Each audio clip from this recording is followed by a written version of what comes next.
दोस्तों रेलवे की पाठशाला में आपका स्वागत है। और दोस्तों रेलवे में अगर आप नौकरी पाने का कोई मौका ढूंढ रहे हैं तो दोस्तों रेलवे ने यहाँ पर एक बहुत सारी वैकेंसीज निकाली है, जिसमें दोस्तों असिस्टेंट मैनेजर की पोस्ट है, इसके अलावा स्टेशन कंट्रोलर की पोस्ट है और इसके अलावा यहाँ पर मेंटेनर यानी कि जिनको आप टेक्नीशियन बोलते हो उनकी बहुत सारी पोस्ट निकली है। इन्हीं के लिए दोस्तों यहाँ पर एलिजिबिलिटी 10th+ रखी गई है, ITI और BTech पोस्ट है और इनकी सैलरी गाइस 1,60,000 तक भी है। तो इस वीडियो में इसी नोटिफिकेशन के बारे में बात करेंगे कि कब तक यहाँ पर इसकी जो भर्ती प्रक्रिया है, कब तक फॉर्म ऑनलाइन चल रहे हैं, कब इनके एग्जामिनेशन होने वाली है, पूरा यहाँ पर नोटिफिकेशन डाला जा चुका है। लेकिन दोस्तों आपको बताना चाहूंगा रेलवे भर्ती के सारे अपडेट आपको हमारे चैनल पर मिल जाते हैं। तो अभी तक आपने हमारे चैनल को सब्सक्राइब नहीं किया है, चैनल को सब्सक्राइब करके बेल आइकन को ऑन कर दीजिएगा। तो ये जो भर्तियां हैं वो आपके Uttar Pradesh metro rail corporation की तरफ से आ रही हैं।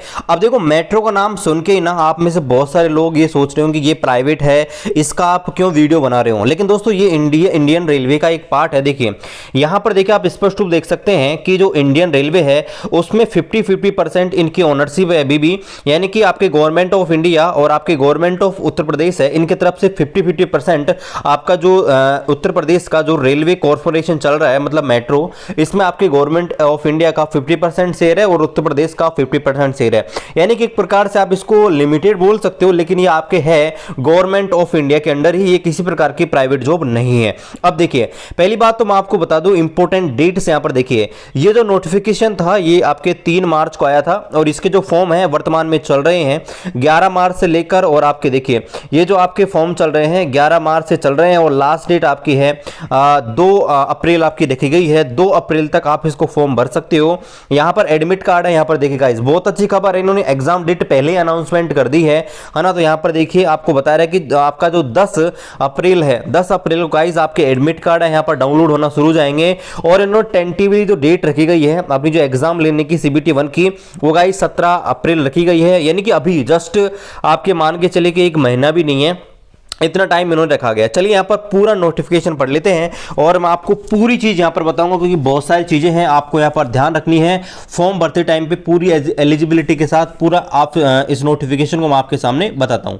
तो यहाँ पर देखिए पहले तो आपको ये बताया जा रहा है कि लखनऊ जो आपका मेट्रो रेल कॉरपोरेशन लिमिटेड है यानी कि LMRC है ना, जिसमें आपका 50-50% शेयर है आपका गवर्नमेंट ऑफ इंडिया का और गवर्नमेंट ऑफ उत्तर प्रदेश का। यहाँ पर गाइज बहुत सारी वैकेंसीज यहाँ पर निकाली गई हैं और ये जो है आपके आता है Uttar Pradesh metro rail corporation यानी कि UPMRCL के अंदर ये आपका आता है। अब यहाँ पर देखिए ये जो आपकी पोस्ट है यहाँ पर आपको निकाली गई है और यहाँ पर देखिए पहली जो पोस्ट है वो आपकी है असिस्टेंट मैनेजर की, ये आपके ऑपरेशन के अंदर आता है, ऑपरेशन जो इनका डिपार्टमेंट है उसके अंदर।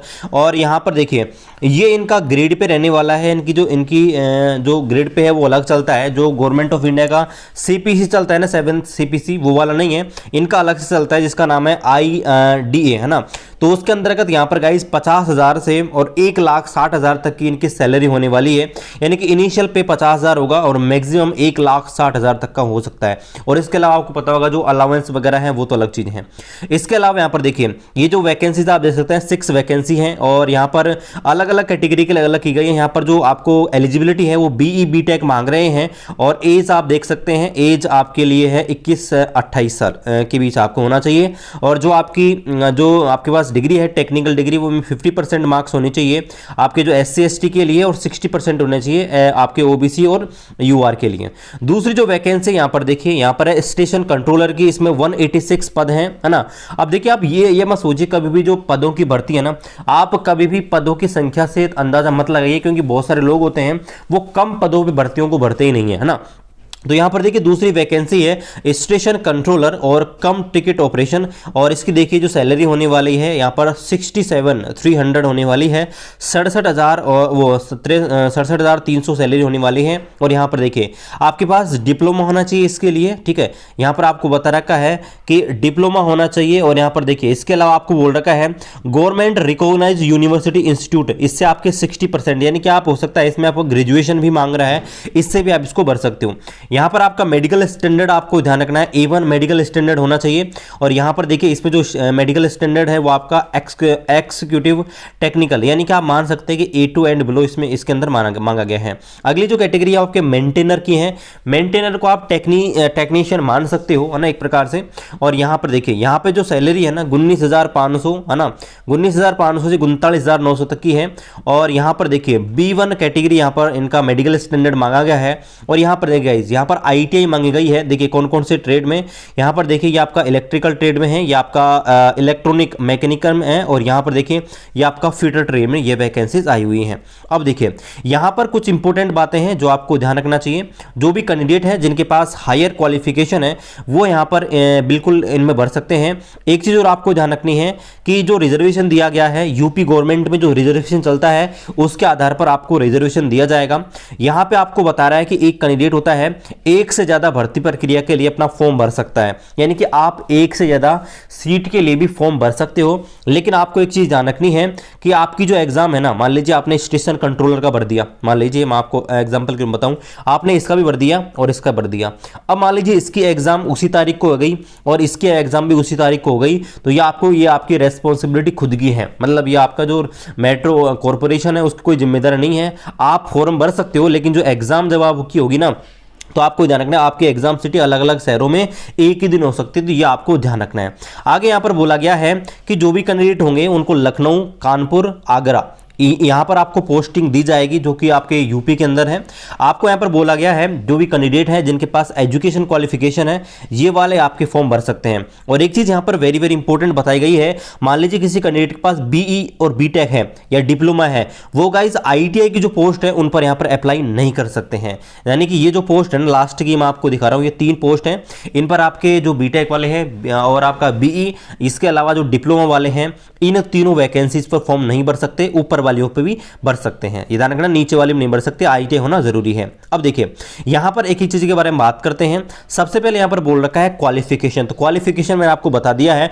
क्वालिफिकेशन में आपको एक चीज ध्यान रखनी है, जो भी आपका एजुकेशन क्वालिफिकेशन है उसमें 60% होना चाहिए आपका UR, EWS और OBC का, और 50% मार्क्स होने चाहिए ओवरऑल आपके जो SC और ST के हैं उनके लिए। सिलेक्शन प्रोसेस के बारे में बता रखा है, देखिए कि सिलेक्शन प्रोसेस कैसे होगा। यहाँ पर देखिए असिस्टेंट मैनेजर की जो पोस्ट है उसमें आपके 2 CBT होने वाले हैं, और 2 CBT होने के बाद यहाँ पर डॉक्यूमेंट वेरिफिकेशन होगा। इसके अलावा यहाँ पर जो स्टेशन कंट्रोलर की जो वैकेंसी है उसमें यहाँ पर देखो स्टेशन कंट्रोलर की जो वैकेंसी है उस पर यहाँ पर 3 स्टेज होने वाले हैं। देखो एक तो आपका रिटन टेस्ट होने वाला है, 2 तो रिटन टेस्ट होने वाले हैं, CBT 1 CBT 2, उसके बाद में साइको। ये जो पोस्ट है ना गाइस स्टेशन कंट्रोलर की, ये NTPC में यानी कि इंडियन रेलवे में आपका जो स्टेशन मास्टर होता है ना उसके लेवल की होती है, उसको आप मान सकते हो। आगे यहाँ पर देखिए अगली जो वैकेंसी है मेंटेनर के लिए, यहाँ पर आपका होने वाला है 2 टेस्ट यहाँ पर होने वाले, 2 स्टेजेस आपको बता रखेंगे, 2 स्टेज यहाँ पर होने वाले हैं, और इसके बाद में आपका डॉक्यूमेंट वेरिफिकेशन होगा। आगे यहाँ पर बोला गया है कि जब भी आपका जो CBT एग्जाम होगा या रिटन टेस्ट होने वाला है तो उसमें आपका बायोमेट्रिक लिया जाएगा। अगर कोई कैंडिडेट है उसका बायोमेट्रिक नहीं आता है तो ध्यान रखना उसे कोई अल्टरनेट ऑप्शन नहीं दिया जाएगा, ये आपको ध्यान रखना है। यहाँ पर एक चीज़ बोली गई है, ओके नो अल्टरनेट मेथड, यानी कि आपको ऐसा नहीं है कि कुछ और ऑप्शन दिया जाएगा। अगर आपका बायोमेट्रिक मिसमैच होता है ना, मान लीजिए आपका फिंगरप्रिंट नहीं आता है, तो फिर आपको यहाँ पर बाहर कर दिया जाएगा। आगे यहाँ पर बोला गया है कि जो आपका जो UPMRC है यानी कि जो मेट्रो रेल कॉर्पोरेशन है उसको यहाँ पर पूरा अधिकार है कि यहाँ पर देखिए addition phases of written examination, यानी कि अगर आवश्यकता पड़ी तो जो एग्जाम की फेजेस हैं उनको बढ़ाया जा सकता है और उनको कम भी किया जा सकता है, ये आपको ध्यान रखना है। आगे यहाँ पर बोला गया है मेडिकल एग्जामिनेशन के बारे में कि जो भी कैंडिडेट हैं जिनको आपको ध्यान रखना है, मेडिकल एग्जामिनेशन इनका होने वाला है जब आपका डॉक्यूमेंट वेरिफिकेशन होगा, उसके बाद में आपका मेडिकल एग्जामिनेशन यहाँ पर होगा। आगे यहाँ पर बोला गया है कि जो भी सर्जरी करा रखी है, लेजिक सर्जरी, स्पेशली जो आपका लेजिक सर्जरी होती है वो यहाँ पर अलाउ नहीं है, ये आपको ध्यान रखना है। स्पेशली जो लेजिक सर्जरी होती है आंखों में, वो आपको ध्यान रखना है। लेज़र वगैरह लोग जो करवा लेते हैं वो गाइज यहाँ पर नहीं अलाउ होगा अगर आपने करवा रखा है तो। यहाँ पर आपको बता रखा है जो भी कैंडिडेट हैं है ना। यहाँ पर देखिए candidate who fail in prescribe medical test will not be given to alternate employment in decision of corporation is final of the issue. यानी कोई कैंडिडेट है अगर आपके फेल हो जाता है मेडिकल में तो गाइज उसे अन्य कोई पोस्ट नहीं दी जाएगी। आगे यहाँ पर बोला गया है date and written examination of result. यहाँ पर बोला गया कि जो एग्जाम की डेट हमने रखी है, रिजल्ट की जो डेट रखी गई है गाइज, उनमें बदलाव हो सकता है। ये टेंटेटिव डेट है, इनमें फेरबदल हो सकता है, ये आपको ध्यान रखना है। और जो भी अपडेट होगा वो आपको उनकी वेबसाइट दे रखी है, यहाँ पर आपको अपडेट कर दिया जाएगा। यहाँ पर आपको बोला गया है कि सिलेबस क्या रहने वाला है, एग्जाम का पैटर्न क्या रहने वाला है। तो यहाँ पर आपको बता रखा है कि यहाँ पर जो रिटन टेस्ट होने वाला, मतलब कंप्यूटर टेस्ट होने वाला है, उसमें गाइज एक तो आपके आने वाली है इंग्लिश लैंग्वेज, ये आपको ध्यान रखना है। English language multiple choice type जज, अच्छा ओके। यहाँ पर बोला गया है कि हिंदी और इंग्लिश दोनों में आपका पेपर आने वाला है।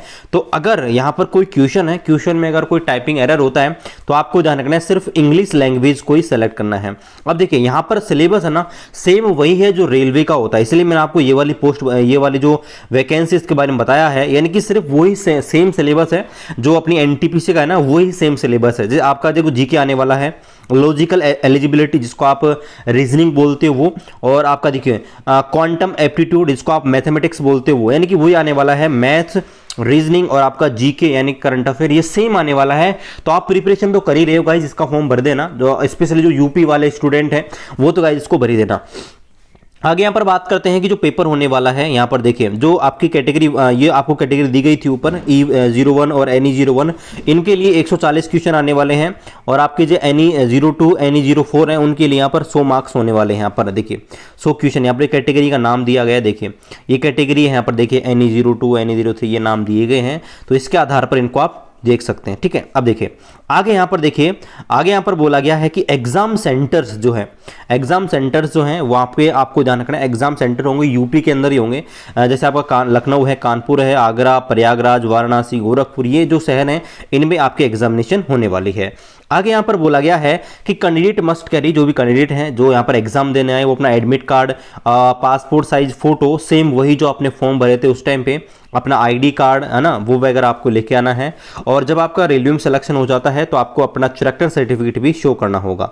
अब यहाँ पर एक इंपॉर्टेंट चीज आपको गाइस, यहाँ पर आपको एक चीज ध्यान रखनी है, वो ये है कि यहाँ पर देखिए cost of training and security bond. यहाँ पर देखिए ये क्या चीज है, यहाँ पर देखिए कि the candidate selected for exclusive और not exclusive will have to deposit cost of training. यहाँ पर देखिए जो ट्रेनिंग होगी उसका पैसा आपसे लिया जाएगा, ये आपको ध्यान रखना है, जो आपको नीचे दिया गया है। और यह आपको डीडी के रूप में यानी कि डिमांड ड्राफ्ट के रूप में जमा कराना है।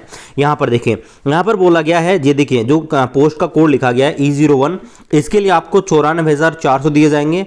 और यहाँ पर दूसरी पोस्ट है, इसके लिए आपको स्टेशन कंट्रोलर की, ये इनके लिए 41,300।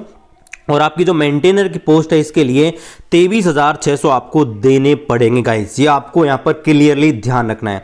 और आगे यहाँ पर ध्यान रखना है, अगर यहाँ पर सेलेक्ट हो जाते हो, ये आपको जब ही देने जब आप पूरी तरह सेलेक्ट हो जाते हो और जब आपकी ट्रेनिंग होगी तब, है ना, ऐसा कुछ नहीं है, पहले नहीं देने हैं। और एक चीज और आपको ध्यान रखनी, मान लीजिए जब आप सेलेक्ट हो जाते हो इसके अंदर, तो सेलेक्ट होने के अगर 3 साल पहले अगर आप इस जॉब को छोड़ना चाहते हो तो ध्यान रखना, आपको यहाँ पर देखिए जो आपकी एक्सक्लूसिव वाली जो पोस्ट है उनके लिए आपको 3 लाख रुपए प्लस GST देनी पड़ेगी। इसके अलावा जो आपकी स्टेशन कंट्रोलर की जो पोस्ट है उसके लिए 1.5 लाख रुपए प्लस GST, है ना, ये आपके बॉन्ड होते हैं, रेलवे में भी होते हैं। और ये आपका जो मेंटेनर की पोस्ट है उसके लिए 75,000 प्लस GST, अगर आप 3 साल से पहले अगर आप इस जॉब को छोड़ते हैं तो। आगे यहाँ पर बोला गया है आपकी ट्रेनिंग और आपका जो प्रोविजन है वो क्या रहेगा, तो ट्रेनिंग आपके यहाँ पर 2 साल की रहेगी। और यहाँ पर यूपी MRC को पूरा अधिकार है कि वे आपकी जो ट्रेनिंग है उसको बढ़ा भी सकता है और घटा भी सकता है। आगे यहाँ पर बोला गया है आपको कितना पैसा मिलेगा, तो ये आपको मैं पहले ही बता चुका हूँ, जो आपके जो पे हैं ऊपर आपको मैंने दिखा दिए हैं। ये सारे जो पेमेंट होते हैं वो आपके IDA तय करता है, ये आपका अलग स्केल होता है जो गवर्नमेंट ऑफ इंडिया का है उससे। रिजर्वेशन के लिए आपको बता रखा है, जो आपका उत्तर प्रदेश में जो आपका रिजर्वेशन का रूल है वो यहाँ पर लगने वाला है। और यहाँ पर आपको बता रखा है एज रिलैक्सेशन के बारे में। देखिए आपके जो SC ST OBC हैं उनको यहाँ पर 5 साल का मिलेगा। यह आपको ध्यान रखना है। मैक्सिमम आप 5 साल का यहाँ पर रिलैक्सेशन ले सकते हैं। आगे यहाँ पर बोला गया है, यहाँ पर देखिए जो रेगुलर एम्प्लॉय हैं आपके यूपीएमआरसी के, वो गाइस यहाँ पर यूआर कैटेगरी के 5 साल, ओबीसी एसटी एससी के 10 साल का मैक्सिमम अपर लिमिट के लिए यहाँ पर ले सकते हैं आपका जो एज रिलैक्सेशन उसका। अब यहाँ पर बात करते हैं कितना यहाँ पर फीस ले रहे हैं ये पेमेंट के लिए। तो यहाँ पर देखिए जो फॉर्म के लिए यूआर और ओबीसी कैंडिडेट हैं वो आपके 590 रुपये देने पड़ेंगे, प्लस 18% यहाँ पर आपको ध्यान रखना है। यहाँ पर 18% है वो आपका एक्सक्लूसिव है, ये आपको ध्यान रखना है, जीएसटी यहाँ पर देनी होगी। इसके अलावा जो आपके एससी और एसटी के हैं उनको मात्र 236 रुपये देने होंगे। अब यहाँ पर आपको बता रहा है कि आप फॉर्म कैसे भर सकते हैं। तो आपको ये वेबसाइट है, यहाँ पर आपको जाना है, आपकी जो डिटेल्स है यहाँ पर आपको भर देनी है। अब यहाँ पर आपको कुछ इंपॉर्टेंट यहाँ पर इंस्ट्रक्शन है वो आपको फॉलो करने हैं, ये वेरी वेरी इंपॉर्टेंट है। तो चलिए मैं आपको बताता हूँ कौन कौन से इंस्ट्रक्शन है जो आपको ध्यान रखने हैं। पहला देखिए, पहला यहाँ पर आपको बोल रखा है, यहाँ पर देखिए, while applying for these post the applicant should ensure the fulfil the eligibility. और तो आपको ध्यान रखना है कि जो भी पोस्ट के लिए जो भी आवेदन आप करना चाहते हैं तो आपको ध्यान रखना है आपकी जो एलिजिबिलिटी है वो यहाँ पर पूरी होनी चाहिए, ये आपको ध्यान रखना है। यानी कि मान लीजिए अगर आप यहाँ पर पूरी तरह नहीं है, मान लीजिए अगर आपने बीटेक पूरा नहीं कर रखा, आपकी सेकंड ईयर चल रही है, थर्ड ईयर चल रही है, अगर आप यहाँ फॉर्म भर देते तो आपका कैंडिडेचर उसको कैंसिल कर दिया जाएगा। आगे यहाँ पर बोला गया है जो भी सिलेक्शन होगा वो मेरिट के आधार पर होगा। मेरिट की जो आपकी जो वैलिडिटी रहेगी 2 साल की रहेगी, ये आपको ध्यान रखना है। आगे यहाँ पर बोला गया है कि सिलेक्शन अगर आपका हो जाता है यूपीएमआरसी में तो इसका मतलब ये नहीं है कि आपको यहाँ पर अपॉइंटमेंट दिया ही जाएगा। ऐसा बहुत सारे रीजंस की वजह से रेलवे बोलता है आपका मेडिकल में बाहर हो सकते हो, डीवी में बाहर हो सकते हो, ऐसा इसलिए कहा जाता है। आगे यहाँ पर बोला गया अगर आप किसी भी गवर्नमेंट ऑफ इंडिया के अंदर काम करते हो, पीएसयू बॉडी के रूप में काम करते हो, ऑटोनोमस बॉडी के रूप में, तो आपको गाइस यहाँ पर एनओसी देना होगा, यानी कि नो ऑब्जेक्शन सर्टिफिकेट आपको देना होगा जब आपका डीवी होगा उस टाइम पे। आगे यहाँ पर बोला गया है जो भी कैंडिडेट है यहाँ पर एससी एसटी और ओबीसी का अगर बेनिफिट लेना चाहते हैं रिजर्वेशन का, सो गाइज उनको यहाँ पर यूपी गवर्नमेंट का यहाँ पर आपका सर्टिफिकेट देना होगा, ये आपको ध्यान रखना है। आगे यहाँ पर बोला गया है जो कैंडिडेट हैं आपके ओबीसी नॉन क्रिमिलियर का बेनिफिट लेना चाहते हैं तो ओबीसी नॉन क्रिमिलियर के बेनिफिट के लिए उन्हें गाइज 1 साल के अंदर का ओबीसी सर्टिफिकेट देना होगा, ये आपको ध्यान रखना है। और ये कब का होना चाहिए, जब आपका जो ये नोटिफिकेशन निकला हुआ है ना उसके डेट के पहले का या इसकी जो लास्ट डेट है वहां तक आया। यहाँ पर देख क्लियर मेंशन कर रखा है, ये जो पैरा नंबर 7 है वेरी वेरी इंपॉर्टेंट है कि ईडब्ल्यूएस सर्टिफिकेट का लाभ वही अभ्यर्थी ले सकते हैं जिनके पास ईडब्ल्यूएस सर्टिफिकेट या तो गाइज जो एप्लीकेशन की लास्ट डेट है उससे पहले का होना चाहिए, है ना। यहाँ पर देखिए लिखा हुआ है ऑन और बिफोर क्लोजिंग डेट, यानी कि या तो जब आपका ये जो फॉर्म चल रहा है इसका लास्ट डेट जब है ना, या तो उससे पहले का होना चाहिए, उसी दिन का होना चाहिए, तभी आप ईडब्ल्यूएस कैटेगरी का फायदा ले सकते हैं। आगे यहाँ पर बोला गया कैंडिडेट के पास सफिशिएंट नंबर में आपकी जो फोटोग्राफ है वो यहाँ पर होनी चाहिए, फ्यूचर में आपको काम आएंगी। इसके अलावा यहाँ पर बोला गया है कि request for change of mailing address, यानी कि बाद में आप अपना ईमेल एड्रेस चेंज नहीं कर सकते हैं। जो एक बार आपने भर दिया है वो भर दिया, तो एक बार आप जो भी आप डिटेल भरें उसको क्रॉस चेक करना है जरूर से, है ना, ताकि आपको फ्यूचर में कोई प्रॉब्लम नहीं हो। आगे यहाँ पर बोला गया अगर आपको किसी प्रकार से कोई भी मान लीजिए आप केस करते हो इसके ऊपर कोई भी किसी प्रकार से, तो यहाँ पर जो पूरा क्षेत्राधिकार होगा वो यहाँ पर लखनऊ का जो कोर्ट है वो यहाँ को संभालेगा, जो भी आपके कोई भी क्वेरीज है उनको। आगे यहाँ पर बोला गया है कि यहाँ पर जो मिनिमम एजुकेशन क्वालिफिकेशन है वो यहाँ पर होना चाहिए, तभी गाइस आपको यहाँ पर पोस्ट दी जाएगी। आगे यहाँ पर बोला गया है कि जो भी कैंडिडेट हैं जिन्होंने यहाँ पर फॉर्म भरेंगे इसके थ्रू, तो उनको यहाँ पर सलाह दी जाती है कि जो ऑफिशियल वेबसाइट है यानी कि ये वेबसाइट है upmetrorail.com, इससे आप बार बार इसको विजिट करते रहें ताकि जो भी अपडेट आए इसके संबंध में उसकी जानकारी आपको मिलते रहे। आगे यहाँ पर बोला गया देखिए कि the admit card for the return test will not be send by the post or email, यानी कि आपको ईमेल के माध्यम से और पोस्ट ऑफिस के माध्यम से आपके जो इको लेटर है एग्जाम के वो भेजे नहीं जाएंगे, आप ऑफिशियल वेबसाइट से ऑनलाइन ही आपको डाउनलोड करने होंगे। आपको यहाँ पर आगे बोला गया है कि जब आपका एडमिट कार्ड डाउनलोड हो जाता है तो उसकी यहाँ पर सूचना जैसे रिटर्न है, साइको टेस्ट है, इनकी सारी सूचना भी आपको गाइस सब कुछ लेने के बाद ऑनलाइन ही आपको सारे अपडेट यहाँ पर मिलते रहेंगे। आगे यहाँ पर बोला गया है कि यूपीएमआरसी को पूरा अधिकार है कि वो अगर प्रिंटिंग टाइपिंग करते हुए कोई भी एरर है तो गाइज उसकी कोई गारंटी नहीं लेता है, उनकी कोई रेस्पॉन्सिबिलिटी नहीं है, ये आपको ध्यान रखना है। आगे यहाँ पर बोला कि किसी भी कैंडिडेट को अगर आप वो गलत तरीके से यहाँ पर मान लीजिए दूसरे कैंडिडेट का एग्जाम में बैठाता है, गलत तरीके से अगर जॉब लेने की कोशिश करता है तो उसे कभी भी डिस्क्वालीफाई कर दिया जाएगा। यहाँ पर आपको बोला गया एग्जाम हॉल में फोन वगैरह हैं, इलेक्ट्रॉनिक गैजेट्स हैं, वो यहाँ पर अलाउ नहीं है, तो जो भी एग्जाम देने जाए इन सब चीज़ों से दूर रहें। और यहाँ पर देखिए ये आपको दिया गया है, यहाँ पर देखिए EWS का सर्टिफिकेट आपको दिया गया है, इस फॉर्मेट में आपको EWS सर्टिफिकेट बनवाना है ना। और ये आपका SC और ST का सर्टिफिकेट है, इस फॉर्मेट में आपको बनाना है। और ये आपका जो OBC का सर्टिफिकेट है इस फॉर्मेट पे आपको बनाना है। और जो आपके जो स्वतंत्रता सेनानी हैं है ना, उनके लिए भी रिजर्वेशन है, तो स्वतंत्रता सेनानी के जो बच्चे हैं, आश्रित जो हैं, उनको भी गाइस यहाँ पर स्पेशली ये सर्टिफिकेट रेडी करना होगा। और ये उत्तर प्रदेश का मूल निवास प्रमाण पत्र उसका फॉर्मेट है, इस प्रकार से आपको देना होगा। सो गाइज अगर आप इसमें भरना चाहें, बहुत अच्छी पोस्ट है और सैलरी भी बहुत अच्छी है गाइज, तो आप भर सकते हैं। और स्पेशली जो यूपी वाले स्टूडेंट हैं वो तो इसको गाइज भर ही दीजिएगा। सिलेबस देखो सेम है, NTPC का सेम है, तैयारी आप कर ही रहे हैं तो गाइज बहुत अच्छी अपॉर्चुनिटी है, आप भर सकते हैं, सैलरी बहुत अच्छी है और रेलवे का ही एक पार्ट है, तो आप इसका फॉर्म जरूर भरिएगा। ओके गाइज, और रेलवे बारे में सारी अपडेट पाने के लिए चैनल को आप सब्सक्राइब कर दीजिएगा। कोई भी आपका डाउट है नीचे कॉमेंट करके मेरे से पूछ सकते हैं। मिलते हैं गाइज अगली वीडियो में, तब तक जय हिंद, वंदे मातरम।